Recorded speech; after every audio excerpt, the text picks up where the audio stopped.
अस्सलाम वालेकुम। मैं हूं मोहम्मद वकास और आप देख रहे हैं मेरा channel join to serve the nation. ICSB recommend part 3 के साथ हाजिर हुआ हूं।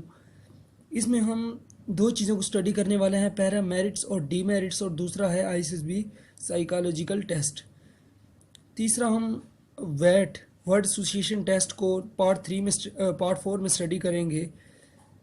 वैसे तो मैं पहला टॉपिक मेरिट्स और डीमेरिट्स पार्ट 2 में बता चुका हूँ, लेकिन हम इसकी थोड़ी डिटेल में जाएंगे कि काफ़ी लड़के जो हैं हमारे mistakes when we write merits and demerits, कि जब हम मेरिट्स और डीमेरिट्स अपने लिखते हैं तो कौन कौन सी गलतियाँ करते हैं।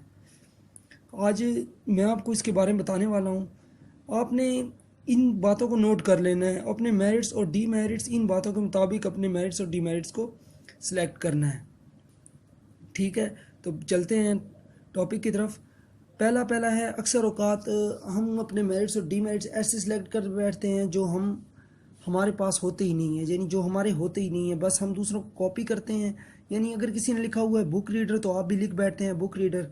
लेकिन जब आप साइकोलॉजिस्ट के पास जाते हैं तो वो आपसे पूछता है जी आप बुक रीडिंग करते हैं, आप कहते हैं जी बिल्कुल। तो वो बोलेगा आप कौन कौन सी बुक्स आपने पढ़ी हैं। तब आप ये तो नहीं कह सकते कि मैंने केमिस्ट्री पढ़ी या फिज़िक्स पढ़ी, ये तो आपकी क्लासेस की किताबें हैं। इसके अलावा यानी जो बुक्स हम पढ़ते हैं उसको बोलते हैं बुक रीडिंग। यानी वो आपसे पूछेगा आपने किस किस मुसन्निफ़ की किताबें पढ़ी हैं, उनके बारे में वो आपसे सवालात करेगा। दूसरा, अक्सर औक़ात हम लिखते हैं न्यूज़पेपर रीडर के, हम न्यूज़पेपर रीडर हैं, तो वो आपसे सवाल कर लेता है करंट अफेयर्स के बारे में, तो आप लोगों का जवाब सॉरी होता है। तो इस वक्त ये जो मेरिट है आपका ये गलत प्रूव हो जाता है। इसके अलावा भी न्यूज़पेपर जो रीडर होते हैं उनको ये पता होता है कि कॉलम वगैरह वो पढ़ते हैं। ठीक है, तो इसके अलावा आप लिखते हैं जी प्ले क्रिकेट, यानी आपका फेवरेट गेम क्रिकेट है, तो क्रिकेट के बारे में आप नहीं जानते। यानी आप कहते हैं जी मैं क्रिकेट का मैच देखता हूँ ये इस तरह का, या मैं क्रिकेट खुद खेलता हूँ, तो वो आपसे बैट के बारे में पूछ सकता है, क्रिकेट की हिस्ट्री पूछ सकता है, इस मुतलका। यानी आप जो चीज़ लिखें, जो मेरिट्स और डीमेरिट्स लिखें, उसके बारे में आप स्टडी करें। अगर आप स्टडी नहीं करेंगे तो आपका यानी आपके वो मेरिट्स और डीमेरिट्स पर आप डिफेंड नहीं कर पाएंगे। फिर लिखते हैं जी हार्ड वर्कर। अक्सर औकात मैंने देखा है कि कुछ स्टूडेंट लिख देते हैं हार्ड वर्कर, जबकि उनके यानी A+ मार्क्स नहीं होते क्लासेस में, और वो लिखते हैं जी हार्ड वर्कर। वो पूछेगा जी कहाँ पर आपने हार्ड वर्किंग की है, तो आप क्या कह सकेंगे, तो यहाँ पर वही स्टूडेंट हार्ड वर्कर लिखें जिनके मार्क्स अच्छे हैं, मैट्रिक के अच्छे हैं, इसके साथ FSC के अच्छे हैं। ठीक है, कुछ लोग लिख देते हैं केयरिंग, जबकि उनसे कुछ सवाल पूछे जाए, आपने लिखा होगा जी मेरी फ़लाँ टाइम में ये उंगली, या फिर आप GTO के सामने कुछ ऐसा काम करें जिससे आप गिर जाएं, तो वो कहेगा क्या केयरिंग है, आप खुद की केयर नहीं करते। इसके अलावा जितने भी जब भी आप मेरिट्स और डीमेरिट्स सिलेक्ट कर लें तो गौर करें कि आप में वो मेरिट्स और डीमेरिट्स पाए भी जाते हैं या नहीं। और अगर आप में नहीं पाए जाते, जैसा कि आप लिख बैठते हैं न्यूज़पेपर रीडर, तो अभी तो काफ़ी टाइम है, अभी आप लिख सकते हैं ये मेरिट, और इसकी तैयारी करें। ठीक है, बुक्स रीडिंग करना शुरू कर दें, बुक्स रीडिंग बहुत ही अच्छी आदत है। और दूसरा, न्यूज़पेपर डेली रीड करें। डॉन न्यूज़पेपर को काइंडली अपनी आदत में डालें कि डेली उसको रीड करें, क्योंकि उससे आपके करंट अफेयर्स में काफ़ी अच्छे हो जाएंगे। उम्मीद है आपको इस टॉपिक की समझ लग गई होगी। हम नेक्स्ट टॉपिक की तरफ चलते हैं, साइकोलॉजिकल टेस्ट। साइकोलॉजिकल टेस्ट में 90% स्टूडेंट फेल हो जाते हैं। उसकी वजह क्या होती है, उसकी वजह मैं आगे तैयारी के दौरान आपको बताता रहूँगा कि उनकी तैयारी में कहाँ कहाँ खामियाँ होती हैं, जिसकी वजह से वो साइकोलॉजिकल टेस्ट अपना फेल कर देते हैं। वो कहते हैं कि your psychological test behaviour depend on your surrounding. यानी जो आपका जो बिहेवियर है, जो आपका साइकोलॉजिस्ट आपका जिस चीज़ का टेस्ट ले रहा है, असल में वो ये देख रहा है कि आपका यानी आप जिस माशरे में रहते हैं वो माशरा कैसा है, जैसा आपका माशरा होगा वैसे आप होंगे। ठीक है, इसके अलावा अगर आपने अपनी साइकोलॉजी अच्छी करनी है तो मेरे ये कुछ मशवरे हैं आपके लिए कि आप, पहली बात है कि बुक रीडिंग करें, अच्छी अच्छी बुक्स पढ़ें। दूसरा है कि अच्छे दोस्तों की सोबत इख्तियार करें, ऐसे लोगों में उठे बैठे हैं जो एजुकेटेड हैं, जिनका बिहेवियर अच्छा है। ठीक है, तो यानी अपने आप में चेंजिंग लाएं। यानी आप आर्मी ऑफिसर बनने जा रहे हैं तो इसके लिए आपको ख़ुद को तैयार करना होगा।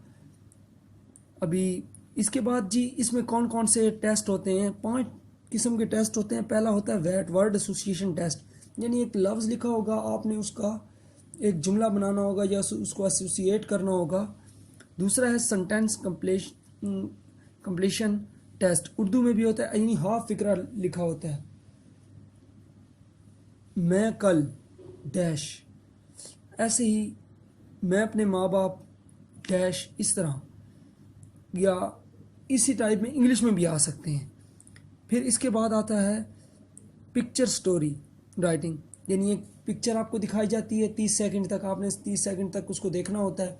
फिर उसके बाद आपको 3.5 मिनट दिए जाते हैं, उस पर एक स्टोरी लिखनी होती है।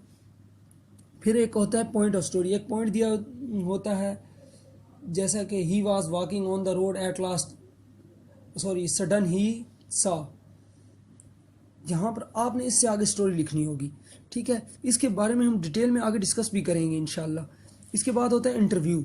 साइकोलॉजिस्ट का जो इंटरव्यू होता है वो इतना अहम होता है। अगर आप इसकी तैयारी आपकी अच्छी होगी, आपकी ये सारी चीज़ें ऊपर जो बताई गई हैं, मेरिट्स, डीमेरिट्स और आपके ये जो वैट वगैरह हैं, इन सब को, यानी आप जितना अच्छा स्टडी करेंगे, जितनी अच्छी तैयारी करके जाएंगे, खुद को पॉजिटिव जितना रखेंगे, तो आपका इंटरव्यू उतना अच्छा जाएगा।